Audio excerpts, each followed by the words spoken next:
ഹരേ കൃഷ്ണ. ജയ ശ്രീ രാധേ രാധേ. എപ്പോഴൊക്കെയാണ് ഭഗവാൻ ഭൂമിയിലേക്ക് വരുന്നത്? ഭഗവാൻ എന്തിനാണ് ഭൂമിയിലേക്ക് വരുന്നത് അല്ലേ?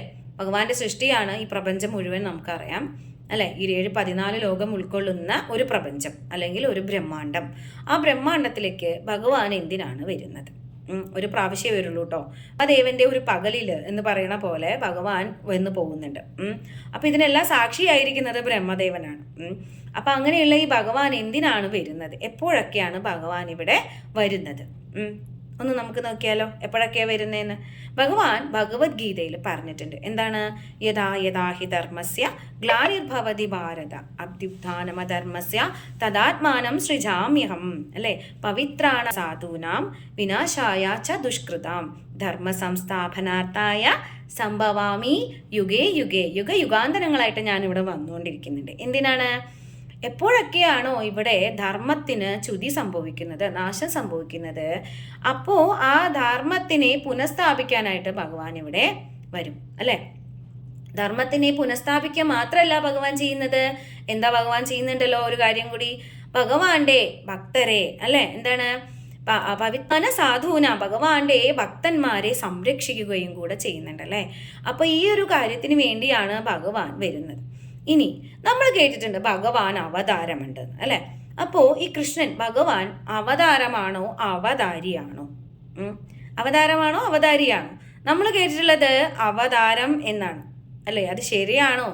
നമ്മൾ കേട്ടതെല്ലാം ശരിയാണോ? ഒന്ന് അന്വേഷിക്കണ്ടേ? വേണം അല്ലെ. ഭഗവാൻ അവതാരിയാണ്, അവതാരമല്ല. കാരണം വിഷ്ണു ഭഗവാനല്ല അവതാരം എടുക്കുന്നത് കൃഷ്ണനാണ്. കൃഷ്ണനിൽ നിന്നാണ് അവതാരങ്ങൾ മുഴുവനും ഉണ്ടായിട്ടുള്ളത്. ഇത് പറയുമ്പോൾ നിങ്ങൾ വിചാരിക്കും എന്തൊക്കെയോ പൊട്ടത്തറ്റിരുന്ന് എന്തൊക്കെയോ വായിച്ചിട്ടിരുന്ന് പറയുകയാണെന്നല്ലേ. ഒരിക്കലും അല്ല കേട്ടോ.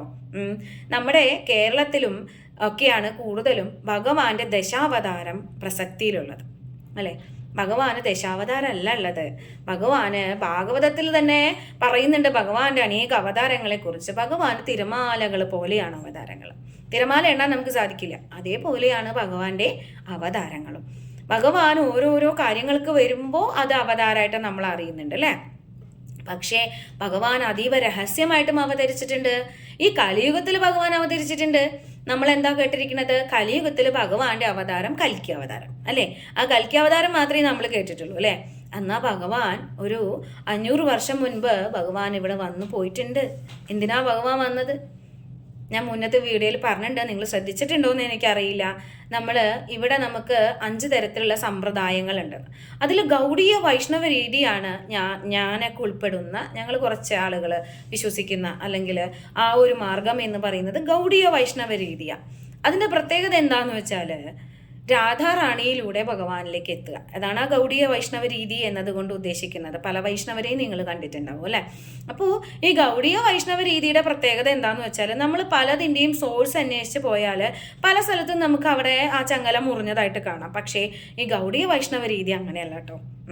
ഇപ്പം ഞാൻ വിശ്വസിക്കുന്ന ഈ ഗുരു പരമ്പര നാരദ മഹർഷി ബ്രഹ്മദേവനിൽ നിന്ന് തുടങ്ങിയതാണ്. ബ്രഹ്മദേവനിൽ നിന്ന് തുടങ്ങി ഒരു എന്താ പറയുക, ഒരു ബ്രേക്കിങ്ങും ഇല്ലാതെ മുന്നോട്ട് പോയിക്കൊണ്ടിരുന്നതാണ്. ആ ഒരു ചങ്ങലയുടെ ഇടയിൽ ഭഗവാൻ ഒരു പ്രാവശ്യം ശക്തി ഫലപ്പെടുത്താൻ വേണ്ടി ഭഗവാൻ ഒന്ന് വന്നു. അതീവ ഗുഹ്യമായിട്ടുള്ള അവതാരമായിരുന്നു ഭഗവാന്റെ. ശ്രീ ചൈതന്യ മഹാപ്രഭുവായിട്ട് ഭഗവാൻ അവതരിച്ചു. ഭഗവാന് യഥാർത്ഥത്തിൽ നമ്മൾ ശ്രദ്ധിച്ചിട്ടുണ്ടോയെന്ന് അറിയില്ല, ഭഗവാനും വികാരങ്ങളുണ്ട്. ഭഗവാന് വികാരങ്ങൾ ഉള്ളത് കൊണ്ടും ഭഗവാൻ ഇന്ദ്രിയാസ്വാദനം ഉള്ളത് കൊണ്ടുമാണ് നമുക്കും അത് സാധിക്കുന്നത്. അല്ലാതെ നമുക്ക് മാത്രമുള്ള സ്പെഷ്യലായിട്ടുള്ള ഒന്നൊന്നും അല്ല അത്. അപ്പോൾ ഭഗവാൻ നമ്മൾ കൊടുക്കുന്ന ഭക്ഷണം ഭഗവാൻ ആസ്വദിച്ച് കഴിക്കുന്നുണ്ട്. ഭഗവാൻ വെണ്ണപ്രിയനാണ് അല്ലേ. ഭഗവാൻ അതുപോലെ ഭജനപ്രിയനുമാണ്, നാമപ്രിയനാണ് ഭഗവാൻ. അപ്പോൾ ആ ഭഗവാൻ ഇതൊക്കെ ഇഷ്ടപ്പെടുന്നുണ്ടെങ്കിൽ ഭഗവാൻ ഇന്ദ്രിയ സുഖമുണ്ടെന്നല്ലേ അതിൻ്റെ അർത്ഥം.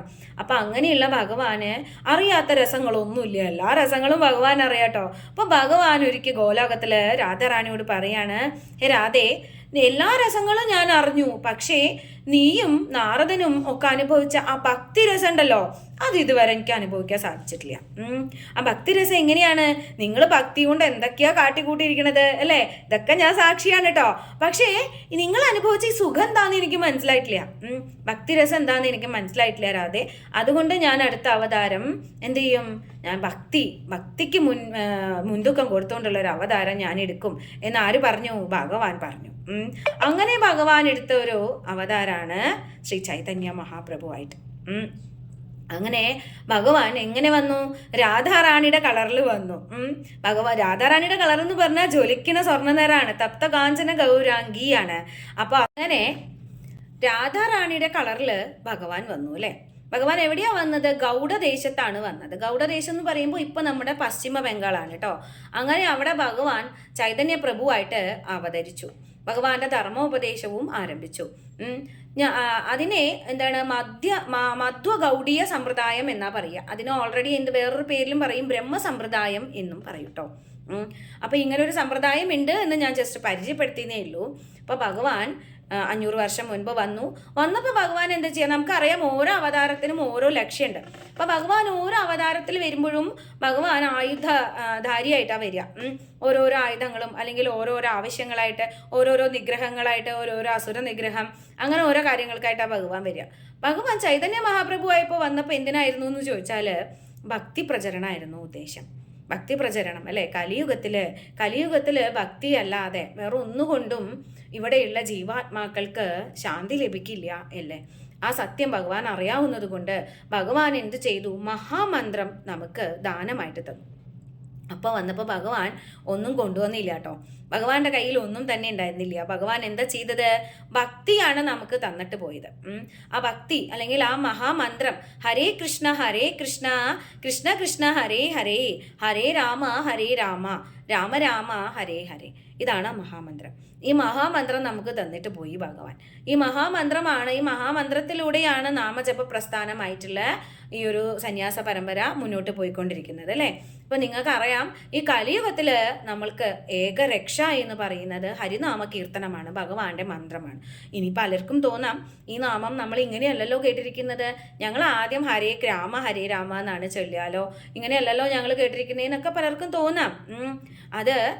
അത് മന്ത്രവും ഇത് മഹാമന്ത്രവുമാണ്. മഹാമന്ത്രത്തിൻ്റെ ഒരു പവർ എന്ന് പറഞ്ഞാൽ നമ്മൾ ഏതൊരു മന്ത്രം ചൊല്ലുന്നതിൻ്റെയും എല്ലാ ഗുണവും ഇതിൽ അടങ്ങിയിട്ടുണ്ട്. നമ്മൾ ഓരോരോ നാമം ഓരോരോ ദൈവ ഉപാസകങ്ങൾക്ക് വേണ്ടി ചെയ്യേണ്ട ആവശ്യമില്ല. ഈ ഒരു മഹാമന്ത്രം കൊണ്ട് തന്നെ സർവ്വ ദേവന്മാരും ഇതിൽ സംതൃപ്തരാകും എന്നാ പറയാം. നമുക്കറിയാലേ, നമ്മൾ ഭക്ഷണം കഴിക്കുമ്പോൾ നമ്മൾ കണ്ണിന് വേറെ ഫുഡ്, കാതിന് വേറെ ഫുഡ്, മൂക്കിന് വേറെ ഫുഡൊന്നും നമ്മൾ കൊടുക്കാറില്ല. നമ്മൾ ഉദരത്തിലേക്ക് തന്നെയാണ് ഫുഡ് കൊടുക്കാറ്, നമ്മളെ വയറ്റിലേക്ക് തന്നെയാണ് നമ്മൾ ഫുഡ് കൊടുക്കുന്നത് അല്ലേ. അപ്പം ആ ഉദരത്തിലേക്ക് കൊടുക്കുന്ന ഫുഡ് കൊണ്ട് തന്നെ നമ്മുടെ ഫുൾ ശരീരം അതിൽ സാറ്റിസ്ഫൈഡ് ആവുന്നുണ്ട്. അപ്പം അതേപോലെ ഭഗവാന്റെ ഈ മഹാമന്ത്രം കൊണ്ട് തന്നെ എല്ലാ ദേവന്മാരും സാറ്റിസ്ഫൈഡ് ആണ്, അല്ലെങ്കിൽ എല്ലാ ദേവന്മാരും നമ്മളുടെ അടുത്ത് സംപ്രീതരാണ്. ഹരേ കൃഷ്ണ. അപ്പോൾ ഈ മഹാമന്ത്രം ദിവസത്തിൽ നിങ്ങൾക്ക് കഴിയുന്ന അത്രയും നിങ്ങൾ ജപിക്കാൻ ശ്രമിക്കുക. ഇതാണ് ഭഗവാന്റെ അവതാര ഉദ്ദേശ്യം എന്ന് പറയുന്നത്. ശ്രീ ചൈതന്യ മഹാപ്രഭുവായി ഭഗവാൻ വന്നതിൻ്റെ അവതാര ഉദ്ദേശ്യം ഈ മഹാമന്ത്രം നമുക്ക് തന്നിട്ട് പോവുക എന്നുള്ളതായിരുന്നു അല്ലേ. അപ്പോൾ ഭഗവാന്റെ ഓരോ അവതാരത്തിനും ഓരോരോ ഉദ്ദേശങ്ങളുണ്ട്. ഇത് ഒരു വീഡിയോയിലൊന്നും പറഞ്ഞാൽ തീരില്ല. ഭഗവാന്റെ അവതാര രഹസ്യങ്ങളെ കുറിച്ചിട്ട് അനേകം ഞാൻ പറഞ്ഞു, തിരമാലകൾ പോലെയാണ് ഭഗവാൻ അവതാരം എടുത്ത് വെച്ചിട്ടുള്ളത്. അപ്പം അങ്ങനെയുള്ള അവതാരങ്ങളെ കുറിച്ചൊന്നും നമുക്ക് പറയാൻ 1000 നാവുള്ള അനന്തൻ യുഗാന്തരങ്ങളായിട്ട് പറഞ്ഞിട്ട് തീരണില്ല ഭഗവാന്റെ മഹാത്മ്യം അല്ലേ. അപ്പോൾ വെറും ഒരു കേവലമായൊരു ജീവാത്മാവായ നമ്മളിരുന്ന് പറഞ്ഞാൽ തീരുവോ? ഇല്ല അല്ലേ. അപ്പോൾ ഇതാണ് ഭഗവാന്റെ ചൈതന്യ മഹാപ്രഭുവിൻ്റെ അവതാരം. ഈ ഒരു അവതാരം നിങ്ങളുടെ മനസ്സിലേക്ക് വന്നു എന്നും ആ ഭഗവാൻ നമുക്ക് തന്നിട്ട് പോയ നാമസങ്കീർത്തനം നിങ്ങളെല്ലാവരും ചൊല്ലണം. ഈ മഹാമന്ത്രം നിങ്ങൾക്ക് ചൊല്ലാനായിട്ട് സാധിക്കട്ടെ. ഹരേ കൃഷ്ണ. ജയ ശ്രീ രാധേ രാധേ.